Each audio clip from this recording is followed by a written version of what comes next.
இன்றைக்கி நம்ம ஒரு இன்ட்ரெஸ்டிங்கான வீடியோ தாங்க பார்க்க போகிறோம். என்ன அப்படின்னு சொல்லிட்டு பார்த்தீங்கன்னாக்கா, நான் ஊருக்கு வந்திருக்கேங்க. இது எங்களுடைய நெல் வயல். நான் ஏற்கனவே பதிவிட்டிருந்தேன்.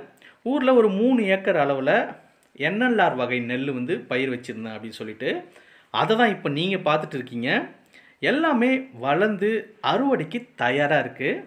இன்னும் ஒரு 15 நாளில் அறுவடை பண்ணிடலாம். பொங்கல் அல்லது பொங்கல் கழிச்சு கூட அறுவடை பண்ணிடலாம்.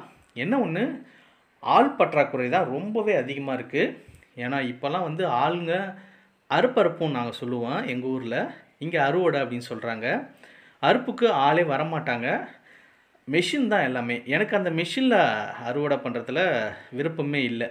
ஓகே, இப்போ பாருங்கள், இதுதான் அந்த நெல் மணி. நெல் விளைஞ்சி போச்சு அப்படின்னு எப்படி கண்டுபிடிக்கலான்னு பார்த்தீங்கன்னா, அந்த நெல்லை உருவி பார்ப்பாங்க. பார்த்தீங்கன்னாக்கா தெரியும், அதில் பால் ஃபுல்லாகவே இறங்கி முத்தி போயிருக்கு. நம்ம கத்தரி தக்காளிலாம் முத்தி போயிடுச்சுன்னு சொல்லுவோம் பார்த்தீங்களா, அதே போல் இது கரெக்டான ஸ்டேஜில் இருக்குது. இன்னும் 15 நாளில் அறுவடை பண்ணிடலாம். ஆனால் ஆளுங்க தான் இங்கே ரொம்ப பற்றாக்குறையாக இருக்குது. வருவாங்களான்னு தெரியல. முடிஞ்ச வரை ஆளுங்களை வச்சு அறுவடை பண்ணுறதை தான் நான் பார்க்குறேன்.